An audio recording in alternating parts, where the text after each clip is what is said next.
Mother Teresa and institute of computer education में आपका स्वागत है।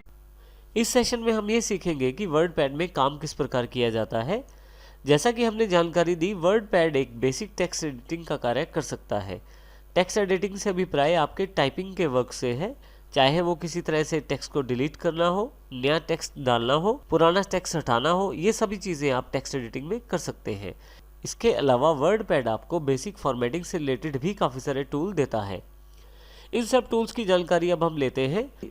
सबसे पहले देखिए, मैंने कुछ सैम्पल टेक्स्ट यहाँ टाइप किया हुआ है। इस टेक्स्ट को सिलेक्ट करके हम इस पर किसी भी तरह का कार्य कर सकते हैं। सबसे पहले हम होम टैब की जानकारी लेंगे।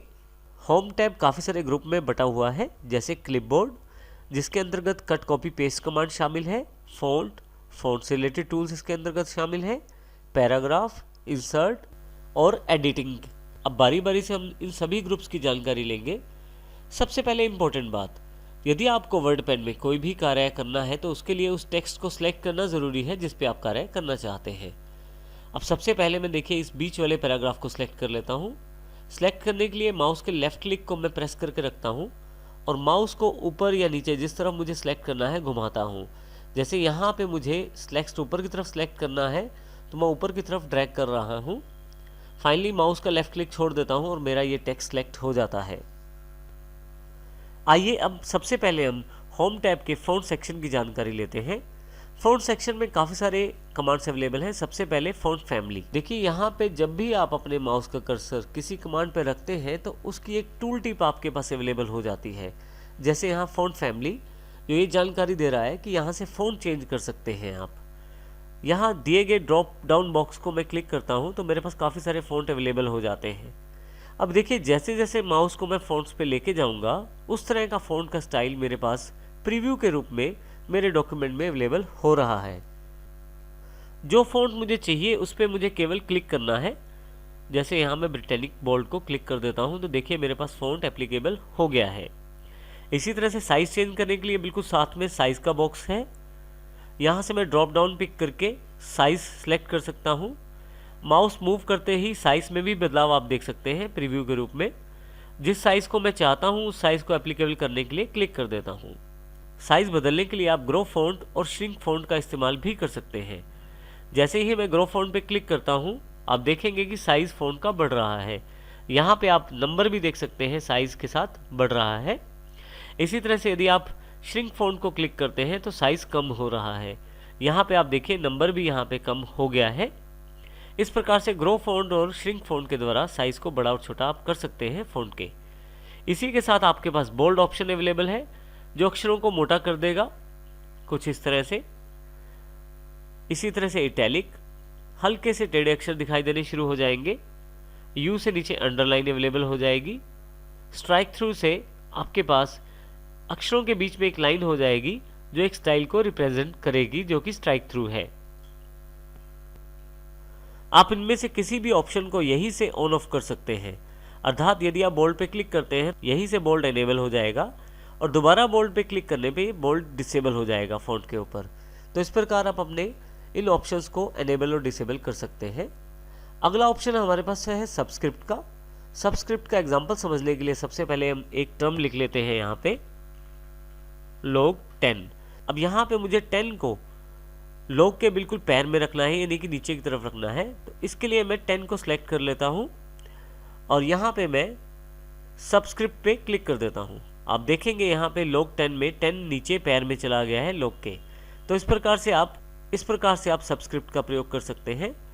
दोबारा नॉर्मल पोजीशन में लाने के लिए फिर से 10 को सिलेक्ट कर लें। आप देखेंगे कि ये ऑप्शन एनेबल है, तो यहाँ मैं इसे फिर से डिसेबल कर देता हूँ। आप देखेंगे कि सबस्क्रिप्ट का इफेक्ट यहाँ से हट गया है।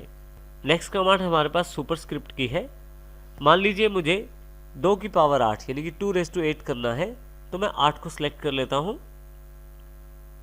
और यहाँ पे सुपरस्क्रिप्ट पे क्लिक कर देता हूँ। आप यदि यहाँ ध्यान से देखें तो 2⁸ हो गया है, यानी कि 2 की पावर 8 दिखाई दे रहा है। यदि आप सुपरस्क्रिप्ट के इफेक्ट को हटाना चाहते हैं तो फिर से सुपरस्क्रिप्ट को क्लिक कर दीजिए, आपके पास वही नंबर वापस आ जाएगा। इस प्रकार से आप सुपरस्क्रिप्ट और सबस्क्रिप्ट का प्रयोग करते हैं। नेक्स्ट ऑप्शन हमारे पास टेक्स्ट हाईलाइट कलर के रूप में है। यहाँ मैं किसी भी टेक्स्ट को पहले सिलेक्ट कर लेता हूँ। यहाँ मैं कॉर्नर पे क्लिक करके ड्रॉप डाउन बॉक्स पे किसी भी कलर को सिलेक्ट कर सकता हूँ। जो कलर मैं सिलेक्ट करता हूँ वो एक टेक्स्ट हाईलाइट कलर के रूप में बैकग्राउंड में अवेलेबल हो जाएगा। मैं अपने टेक्स्ट का फ़ॉन्ट का कलर यानी कि अक्षरों का रंग भी बदल सकता हूँ। इसके लिए मैं टेक्स्ट सेलेक्ट कर लेता हूँ, फ़ॉन्ट कलर का चुनाव करता हूँ ड्रॉप डाउन बॉक्स से।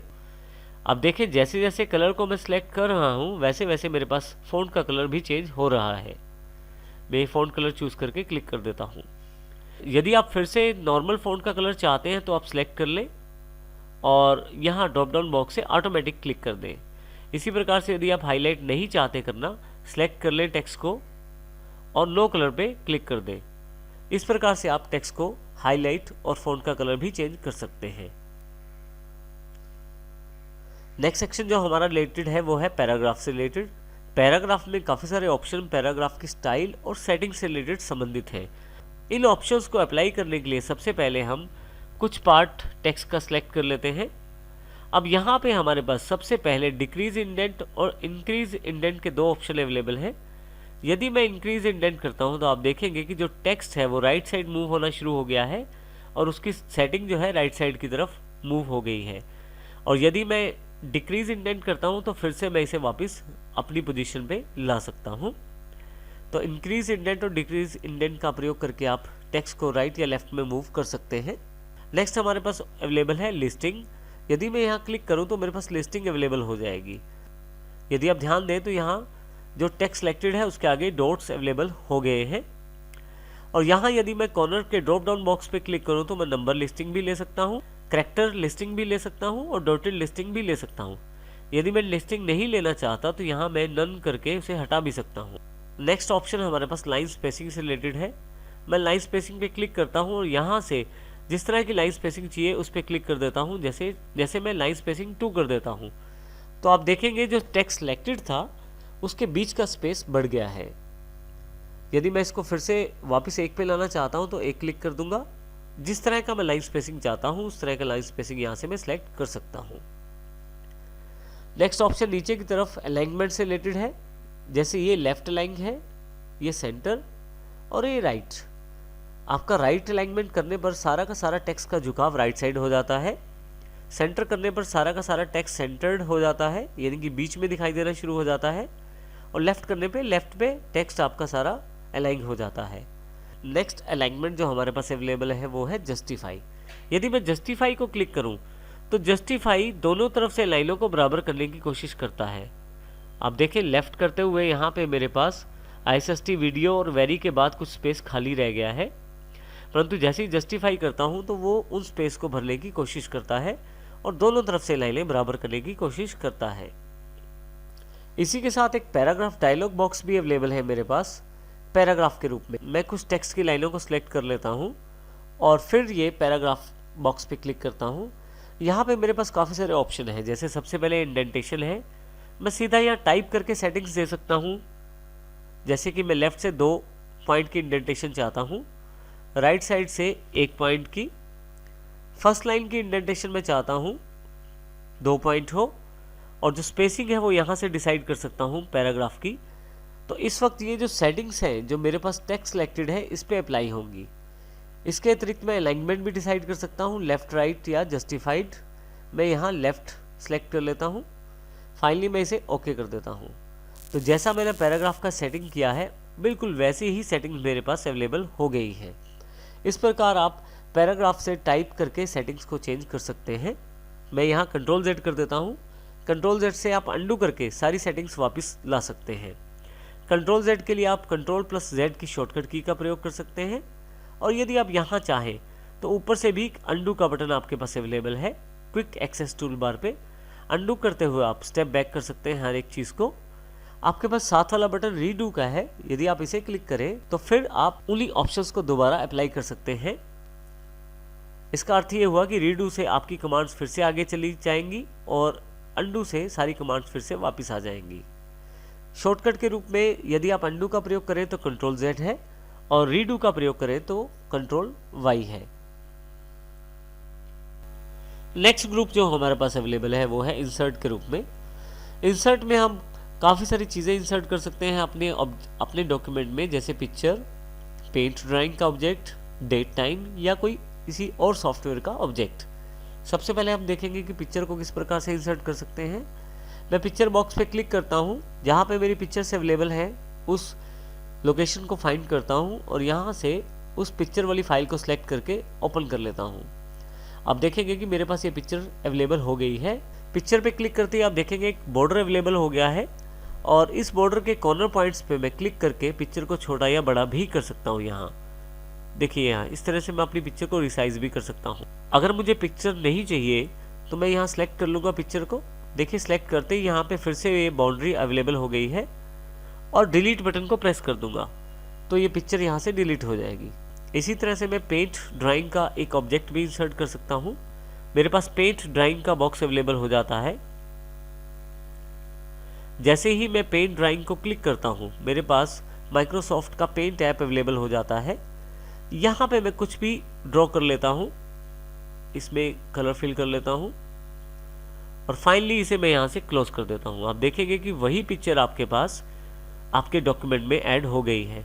यदि आप इस पर क्लिक करें तो देखेंगे आपके इसके आसपास भी एक बाउंड्री अवेलेबल हो गई है, जिस बाउंड्री से मैं साइज बड़ा छोटा कर सकता हूँ इस इमेज का।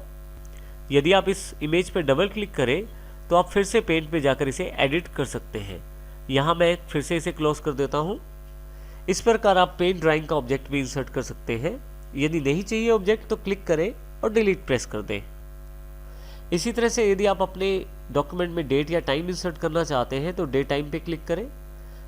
काफ़ी सारे फॉर्मेट्स आपके पास अवेलेबल हो जाएंगे। जैसा फॉर्मेट आपको चाहिए वो सिलेक्ट करें और ओके कर दें। उस तरह का डेट आपके पास यहाँ इंसर्ट हो जाएगा। नेक्स्ट ऑप्शन हमारे पास यहाँ उपलब्ध है इंसर्ट ऑब्जेक्ट के रूप में। इंसर्ट ऑब्जेक्ट पे क्लिक करें आप। आपके पास जो सॉफ्टवेयर आपके सिस्टम में इंस्टॉल्ड है और जिनका ऑब्जेक्ट बनाया जा सकता है उन सबकी लिस्ट यहाँ अवेलेबल हो जाएगी। जैसे यहाँ एक्सेल, पावर पॉइंट, वर्ड इत्यादि सॉफ्टवेयर्स की लिस्ट अवेलेबल है। मैं यहाँ एक्सेल शीट डालना चाहता हूँ अपने वर्ड पैड में, तो मैं एक्सेल वर्कशीट क्लिक कर लेता हूँ और ओके कर देता हूँ। जैसे ही ओके करता हूँ, देखिए मेरे पास यहाँ पे माइक्रोसॉफ्ट का एक्सेल सॉफ्टवेयर अवेलेबल हो गया है। इस एक्सेल में मैं कुछ भी एक छोटा सा टेबल बना लेता हूँ। टेबल बनाने के पश्चात यहाँ से मैं इस एक्सेल को क्लोज कर देता हूँ। आप देखेंगे कि सेम टेबल आपके पास आपके डॉक्यूमेंट में इंसर्ट हो गया है। आप चाहें तो फिर से डबल क्लिक करें, आपके पास फिर से एक्सेल अवेलेबल हो जाएगा। कुछ मॉडिफाई करना चाहते हैं तो मॉडिफाई करें और फिर से इस एक्सेल को क्लोज कर दें। इस प्रकार से आप अलग अलग सॉफ्टवेयर्स के ऑब्जेक्ट को इंसर्ट कर सकते हैं अपने वर्ड पैड के डॉक्यूमेंट में। नेक्स्ट ग्रुप जो हमारे पास अवेलेबल है वो है एडिटिंग के रूप में। एडिटिंग में हमारे पास सबसे पहली कमांड है फाइंड। यदि मैं फाइंड को क्लिक करूं तो मेरे पास फाइंड वर्ड का एक बॉक्स अवेलेबल हो जाता है। यहाँ पे मैं इस फाइंड वर्ड टेक्स्ट बॉक्स में जो भी टाइप करूँगा वो मेरे डॉक्यूमेंट में ढूंढा जाएगा। जैसे ही यहाँ मैं प्ले लिखता हूँ, फाइंड नेक्स्ट करता हूँ, तो देखिए यहाँ पे जहाँ जहाँ प्ले लिखा हुआ है मेरे डॉक्यूमेंट में वो सारी जगह इन्फॉर्मेशन सर्च की जाएगी और प्ले वर्ड को मुझे हाईलाइट करके दिखाया जाए। फाइनली जब आपने पूरा डॉक्यूमेंट सर्च कर लिया है, उसके पश्चात यदि फाइंड कमांड को आगे प्ले वर्ड नहीं मिल रहा तो आपके पास यहाँ पे एक मैसेज आ जाएगा, WordPad has finished searching the document. अर्थात उसने अपना पूरा डॉक्यूमेंट सर्च कर लिया है और प्ले इसके अलावा कहीं भी नहीं है, वो सब आपको दिखा चुका है। इसे मैं ओके कर देता हूँ। नीचे की तरफ यहाँ दो इम्पोर्टेंट ऑप्शन दिए गए हैं, मैच होल्ड वर्ड ओनली और match case. Match hold word का अर्थ है यदि कोई आप वर्ड ढूंढते हैं तो वो एग्जैक्ट पूरा वर्ड ढूंढा जाएगा, ना कि उस वर्ड के आगे या पीछे लगे हुए किसी अक्षर को मिलाकर ढूंढेगा। उदाहरण के लिए जैसे यहाँ मैं राज वर्ड ढूंढना चाहता हूँ, RAJ, और फाइंड नेक्स्ट करता हूँ, राज, राजवीर, हमराज, राज, राजू। आप देखेंगे कि इसलिए काफ़ी सारे बाकी वर्ड्स में जाकर भी राज को ढूंढा है, परंतु मैं केवल राज को ढूंढना चाहता हूँ। तो उस केस में मैं यहाँ पे मैच होल्ड वर्ड पे क्लिक कर देता हूँ और फिर से ढूंढना शुरू करता हूँ और फिर से ढूंढना शुरू करता हूँ। देखिए ये राज, राज, दो बार केवल राज ढूंढा है इसने और फाइनली उसके बाद इसने सर्चिंग को फिनिश कर दिया है। तो इस प्रकार से यदि आप पर्टिकुलर वर्ड ढूंढना चाहते हैं और चाहते हैं वो वर्ड किसी और वर्ड के साथ जुड़ा हुआ ना हो और चाहते हैं कि वो वर्ड केवल अकेला ढूंढा जाए, ना कि आगे या पीछे जुड़े हुए शब्दों के साथ, तो आप इस प्रकार से मैच होल्ड वर्ड का प्रयोग करके ढूंढ सकते हैं। इसी प्रकार से मैं मैच केस का प्रयोग कर सकता हूँ। नीचे वाला ऑप्शन मैच केस के लिए है। यदि मैं किसी वर्ड को स्मॉल लेटर्स या कैपिटल लेटर्स के अनुसार ढूंढना चाहता हूं तो वो भी मैं ढूंढ सकता हूं।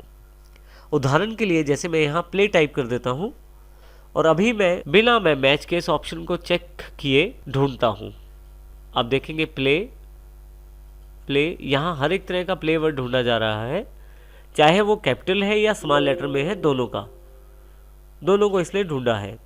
परंतु यदि मैं मैच केस ऑन कर देता हूँ और फिर से ढूंढना शुरू करता हूँ तो आप देखेंगे ये प्ले छोटे अक्षरों में है, ये प्ले भी छोटे अक्षरों में है और इसके पश्चात सर्चिंग फिनिश हो गई है। तो इस प्रकार आप मैच केस को ऑन करके या चेक करके आप इस प्रकार से मैच केस ऑप्शन को आप सिलेक्ट करके बड़े और छोटे अक्षरों में भेद कर सकते हैं और जिससे आपका सर्चिंग जो है वो जल्दी हो जाएगा यदि आप छोटे या बड़े अक्षरों को ढूंढ रहे हैं।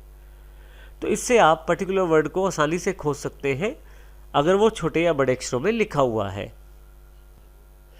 अगली कमांड जो हमारे पास एडिटिंग ग्रुप में अवेलेबल है वो है रिप्लेस कमांड। जैसे ही मैं रिप्लेस कमांड पे क्लिक करता हूँ मेरे पास रिप्लेस बॉक्स अवेलेबल हो जाता है। इसमें दो टेक्स्ट बॉक्स दिए गए हैं, फाइंड वर्ड और रिप्लेस विद। आप किसी भी वर्ड को ढूंढ के उसको किसी दूसरे वर्ड के साथ बदल सकते हैं रिप्लेस कमांड के द्वारा। जैसे कि फाइंड वर्ड में यहाँ पे मैं प्ले टाइप कर देता हूँ और रिप्लेस विद में वर्क टाइप कर देता हूँ। मेरे डॉक्यूमेंट में जहाँ जहाँ प्ले वर्ड है उसको वर्क से रिप्लेस कर दिया जाएगा। रिप्लेस करने के लिए मैं रिप्लेस बटन का प्रयोग कर सकता हूँ। रिप्लेस करने से पहले मैं उस वर्ड को फाइंड कर सकता हूँ फाइंड नेक्स्ट से। यदि आप इस वर्ड को रिप्लेस करना चाहते हैं तो रिप्लेस बटन दबा सकते हैं, नहीं तो आप फाइंड नेक्स्ट से आगे भी जा सकते हैं। मान लीजिए मैं इसे बदलना चाहता हूँ तो मैं केवल इसे रिप्लेस पे क्लिक करूँगा। देखिए वो एंट्री बदल चुकी है, यहाँ पे प्ले की जगह वर्क आ चुका है।